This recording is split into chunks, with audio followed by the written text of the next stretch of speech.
All right, everyone get ready, because today we are going deep on a topic that's both fascinating and maybe a little bit gruesome, beheadings throughout history.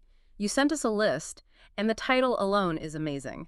Top 10 people who lost their heads. So clearly you've got an interest in the dramatic side of history. Yeah, we're talking royalty and revolutionaries and even religious figures, a real mix of people who well met a pretty sharp end. You know what's so interesting about this list you sent in is the way it focuses on English and French monarchs, especially from the Tudor period and the French Revolution. So it seems like you're really drawn to those huge moments in history when the axe quite literally fell on the people in charge. Yeah, there's definitely something about those eras that just makes you think of high stakes. And Yeah. speaking of high stakes, let's start with a queen who lost her head from maybe having a little too much ambition, Okay. Yeah. Anne Boleyn. Oh, yeah, Anne Boleyn. Her execution wasn't just about Henry VIII wanting a new wife, right? This Yeah. was a total power move that really, sent shockwaves through England. Yeah. By breaking from the Catholic Church just to annul his marriage to Catherine of Aragon, Henry was really making a statement. He was putting himself in charge and basically paving the way for the English Reformation. Mm. And Anne, in a lot of ways, became a symbol of this really turbulent shift in religious and political power. So it wasn't just like a love triangle gone wrong, like there were all these bigger forces at play. Exactly. Okay, wow. It makes you wonder about Anne's personality too. Like, was she a pawn in Henry's game, or was she really that ambitious? Did that contribute to her downfall? I mean, that's what's so great about history, right? Right. We can only put together the motivations and try to understand these people based on the few things they left behind. Right. But one thing's for sure, Anne Boleyn's execution was absolutely a turning point in English history. Totally. And to stick with powerful women who met let's say, an unfortunate end, we have to talk about Marie Antoinette. Her execution during the French Revolution is one of those iconic moments that still just captures our imagination today. What is it about her story that people still connect with, even centuries later? I think Marie Antoinette became the scapegoat for everything people hated about the French monarchy, the monarchy's excesses and this idea that they were totally out of touch with the people. Her lavish lifestyle and the fact that she was from Austria, they made her an easy target for the revolutionaries. They saw her as a symbol of everything wrong with the way things were. So her execution was more than just a punishment. It was this powerful symbol, this public declaration that the monarchy was over. It was done. It's almost like the dramatic climax of the revolution, right? The queen falls, and with her, the entire system just collapses. Yeah, and it's interesting because, her execution didn't actually stop the violence. Instead, it actually started the Reign of Terror, which was this period of crazy paranoia and bloodshed. So it shows that removing even a figurehead as powerful as Marie Antoinette doesn't necessarily solve the issues that caused the revolution in the first place. Yeah, it's a reminder that history is rarely as simple as we think, right? Like there are always layers to the story, always consequences that no one intended. And speaking of complex family dynamics, your list includes Mary, Queen of Scots, another queen, another beheading, but this time it's a family affair, right? Exactly. Yeah. Mary's execution wasn't just about rivalry, right? Like two cousins who hated each other. It was really about the whole balance of power between England and Scotland, and also between Catholicism and Protestantism. Oh, wow. Because Mary, as a Catholic who could have taken the English throne, she was a real threat to Elizabeth I and also to the newly Protestant Church of England. Okay, so talk about a high-stakes family reunion. It seems like being related to royalty back then was a pretty risky business, but her execution wasn't even the end of the story, was it? Because your list also includes Mary's grandson, Charles I. That's right. And even though there are several decades between their executions, there are some really fascinating parallels. Both Mary and Charles basically challenged the power of the English monarch, just in different ways. Mary through her claim to the throne, and Charles by trying to say that kings got their power from God, and also trying to limit what Parliament could do. So we're starting to see a pattern here, right? It seems like these beheadings weren't just about punishing people. They were more about controlling who had the power and shutting down anyone who challenged the way things were. Absolutely. And in both Mary and Charles's cases, their executions led to huge upheavals. Mary's death really increased tensions between England and Scotland, and Charles's execution actually started the English Civil War, and monarchy was abolished, at least for a while. Wow, it's like history is full of these echoes, these themes that keep coming back again and again, especially about how people struggle for power and what they'll do to keep control. It's pretty intense. Now, moving away from the world of monarchs, Your list has some other really fascinating people, like Sir Thomas More. He wasn't trying to be king or anything. He wasn't leading an army. So what led to him being executed? So Thomas More was a scholar, he was a writer, and a man who was really devout in his religious beliefs. He was Henry VIII's chancellor for a time, but eventually Henry turned against him when More refused to support the king's divorce and the whole break from the Catholic Church. So he was a man of principle, even if those principles ended up costing him his life. What do you think made him stand up to Henry like that, knowing what could happen? You know, that's a question that historians have been debating for centuries. Some people think More was just totally dedicated to the Catholic Church, while others say he was more worried about Henry becoming too powerful and becoming a tyrant. Whatever his reasons, More's execution is a stark reminder of how dangerous it can be to go against someone with absolute power, especially during times of religious and political change. It just goes to show that even the most brilliant minds, can become victims to a tyrant. Now, our journey through your list takes us from these fancy palaces to the streets because you've included Wat Tyler. So tell me about this guy and why he ended up being beheaded. Okay, so Wat Tyler was one of the leaders of the Peasants' Revolt back in 14th century England. This wasn't like a palace coup or anything. It was a real grassroots uprising. People were fed up with economic inequality and taxes that were just way too high. So we're seeing a totally different side of beheadings here, right? It's not just about monarchs getting rid of their enemies. It's about putting down these popular uprisings and keeping people under control.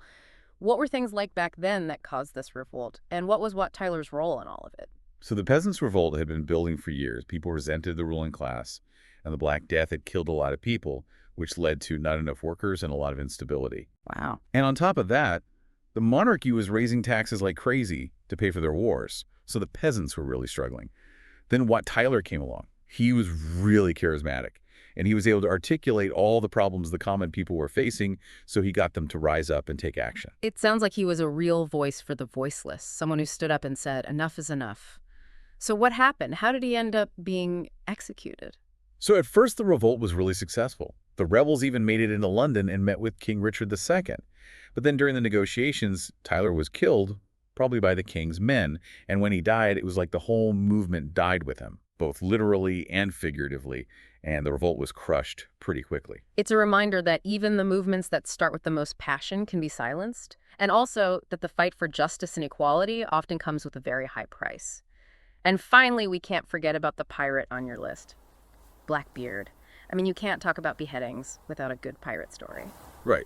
And Blackbeard being on your list adds another layer to this discussion. It shows how beheadings were used to scare people and keep order, especially in places like the high seas where things were a lot more lawless. Yeah, that makes sense. So what made Blackbeard such a legendary figure, and how did his death, well, his pretty gruesome death, add to his infamy? Well, Blackbeard, whose real name was Edward Teach, he really played up this image of being ruthless and terrifying. Okay. He was known for this huge black beard that he supposedly would braid and even put lit fuses in it to scare his enemies. And because he was causing so much trouble along the American coast, he became a target. And eventually he was killed in a battle with the British. After he died, his head was cut off and displayed on a pike as a warning to anyone else thinking about becoming a pirate. That is a seriously gruesome image. It really speaks to how brutal things were back then and the length people would go to get rid of pirates. Blackbeard's story is a good reminder that these beheadings weren't always about these big ideas or political intrigue. Sometimes it was just straight up barbarity. Yeah. And it's interesting how his story has been romanticized, like in movies and books. We tend to forget how brutal pirates really were and just focus on the adventure and rebellion, that kind of thing. So it seems like our fascination with beheadings isn't just about the history. It's also about maybe this morbid curiosity we have about the dark side of human nature. Yeah, it's a topic that definitely makes people think. We've covered a lot of ground already, from the fancy royal courts of Europe to pirates on the high seas. But your list isn't just limited to European history, right? You've got some really interesting people from all over the world and from different time periods. Definitely. And looking at these different people lets us see how the practice of beheading was used in so many different places and cultures and for all sorts of different reasons throughout history. Okay, so let's broaden our horizons then and see where this deep dive takes us. Okay, so we're back and ready to keep going on this deep dive into beheadings throughout history. We've talked about monarchs, revolutionaries, even a pirate. But now let's shift gears a little and talk about two people who stood up to one of the most terrifying regimes in modern history, Sophie and Hans Skoll. Their names might not be as well known as some of the others on your list, but their story is really powerful. Yeah. Sophie and Hans Skoll were brother and sister, and they were active in the White Rose Resistance Group during Nazi Germany. They risked everything to spread leaflets that spoke out against the Nazi regime and all the horrible things they were doing. They wanted people to peacefully resist and to go back to moral values. So these were young people, right, students, and they were standing up to this totalitarian regime at a time when even speaking out against the government could get you killed. What made the Skulls so willing to take that risk? Well, their story is really about the power of your conscience and having the courage to speak truth to power, even when the odds are completely stacked against you. The Skolls were really impacted by the horrors of the war and how the Nazis were persecuting Jews and other minorities. They believed that if you stayed silent, you were part of the problem, and they felt they had to resist, even if it meant they could die. It's an inspiring story, but also really heartbreaking. They were eventually caught and executed by the Nazis, but what they did continues to inspire people all over the world. It makes you think about the choices we all have to make when we see injustice, right? Yeah. When do we speak up? When do we stay silent? And what could happen because of those choices? It's a question that people have struggled with throughout history and across cultures. The Skull story is a reminder that even when things are at their darkest, there are always people who will stand up for what they believe in no matter what. What they did shows us how strong the human spirit can be and why it's so important to stand up to tyranny. Yeah, they definitely left a mark on the world. It's a good reminder that courage and resistance can come from anywhere, and that even small acts of defiance can actually make a difference. Okay, so now our final person on your list takes us way back to the ancient world. We're talking about one of the most influential figures in Christianity, Okay. Paul the Apostle. His story seems very different from the others we've been talking about. Yeah, Paul's story shows us how beheadings were used not only for political reasons, but also for religious persecution. He actually started out persecuting the early Christians himself, but then after having this really intense religious experience, he converted to Christianity and became a huge advocate for it. So he went from hunting down Christians to being hunted down himself. That's a big change. What was it about Paul's teachings that made the Roman authorities see him as a threat? Paul's teachings challenged the Roman Empire in a lot of ways, like religiously and socially. He said that everyone was equal and that salvation came through faith in Jesus Christ. And this message appealed to all kinds of people, slaves, women, people who weren't Roman citizens. This inclusiveness really worried the Roman authorities, who saw Christianity as this dangerous force that could weaken their control. It's interesting how a message of love and compassion could be seen as so dangerous. It says a lot about how powerful ideas can be and how far people in power will go to get rid of ideas that they think are a threat. And it's important to remember that even though Paul's death was tragic, it actually helped spread his message even more. Oh, wow. His letters and teachings continued to be shared, they inspired people, and they shaped how Christianity grew in the Roman world and beyond. So his execution, just like the executions of other religious figures, it backfired on the people who wanted to silence him. Yeah, it's like the ultimate irony. When you try to silence a message by killing the person spreading it, it often makes their words even stronger and inspires others to keep their legacy alive. Exactly. It's a reminder that you can't really kill an idea. Ideas can last longer than any one person, and they can change history in ways that the people who tried to suppress them could never have imagined. Okay, so we've explored your top 10 people who lost their heads list, and wow, it's been quite a journey. From the fancy courts of European monarchs to ancient Rome, we've seen how beheadings have been used throughout history as a way to show power, as punishment, and even as persecution. But I noticed something interesting on your list. You have these sections labeled newcomers and contenders. So it seems like you're still doing research on this. What are you looking for as you keep exploring this topic? It seems like our listeners really drawn to the stories of these historical figures, like what happened in their lives that led to their executions and what impact their deaths had on history. Maybe they're fascinated by the drama, the intrigue, or the fact that these stories make us think about our own mortality. It's definitely a topic that gets people thinking, and there's always more to learn, more stories to tell, more connections to make.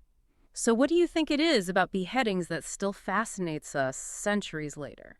Maybe it's because it's such a definitive end, this sudden and permanent way to end a life. Beheading is like the ultimate act of power, the power to take a life in a single moment. It's a very direct reminder that we're all vulnerable, that we're all going to die someday. Yeah. But it also makes us think about power dynamics, like how people and empires rise and fall. It's true. There's something both scary and fascinating about the power over life and death. And beheadings really force us to think about that. It reminds us that no matter how powerful or important we think we are, there are always forces beyond our control. And maybe by exploring these stories, we're actually confronting our own fears about things like power, control, and how fragile life really is. It definitely makes you think. So, as you continue to add names to your people who lost their heads list, remember that you're doing more than just writing down names and dates. You're really exploring the complexities of history, what it means to be human, and how we all deal with power and mortality. Right. It seems like our deep dive into beheadings has uncovered a lot more than just severed heads. It's shown us this really intricate history of ambition, betrayal, revolution, and this constant search for power and meaning that's always been a part of human history. And on that note, we'll leave you with a final thought. As you continue to learn about this, think about this. Why are some beheadings so famous, the ones everyone remembers, while others are forgotten?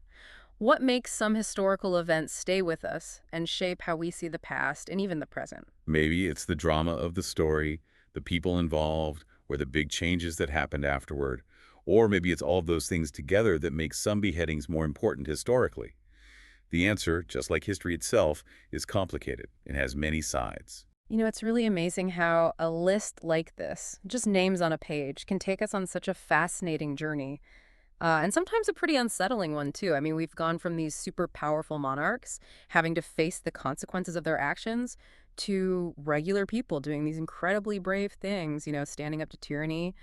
It really shows how beheading has been used throughout history for so many different reasons, and how those reasons are often tied to these big social and political and religious changes. Right. And what I think is especially interesting is how we're always learning new things about these events and how that changes our understanding. Like, we get new evidence, historians change their interpretations, and even our own views in the present day can affect how we see the past. Yeah. For example, the story of Anne Boleyn. For a long time, people saw her as this manipulative woman who kind of deserved what she got. But more recently, historians have started to question that. They're recognizing how smart she was, her ability to act on her own, and the fact that it was really the patriarchal system that led to her death. It's like we're always trying to put together this giant puzzle, and every new piece helps us see the picture more clearly with more detail. It reminds us that history isn't just some fixed thing. It's something that's always changing as we learn more and look at it from different angles. Yeah, and that's what makes it so interesting. It's not just about memorizing dates and names. It's about really thinking about the past, asking questions, and understanding that people's motivations are complicated. I totally agree. So, as you keep adding to your top 10 people who lost their heads list, I really encourage you to think about the big picture. Don't just focus on the actual beheading. Think about the historical context, like what was going on at the time, who had the power, and how these executions changed the course of history. And don't be afraid to question the traditional stories you might have heard. Dig a little deeper, ask those questions, and try to see things from different points of view. You might be surprised at what you find. Exactly. History is full of surprises. There's always something new to learn. So keep exploring, keep questioning, and most importantly, stay curious. Who knows what other fascinating discoveries are out there waiting for you as you keep learning about history? And sometimes it's the most, let's say, intense events that can teach us the most important lessons about ourselves, about the societies we live in, and about these really big, timeless themes like power, justice, and the search for meaning that have shaped human history. Well said. And that brings us to the end of our deep dive into beheadings. Thanks for sending in your list. It sparked a really interesting conversation, and we hope you learned something new along the way. We'll see you next time for another deep dive into history.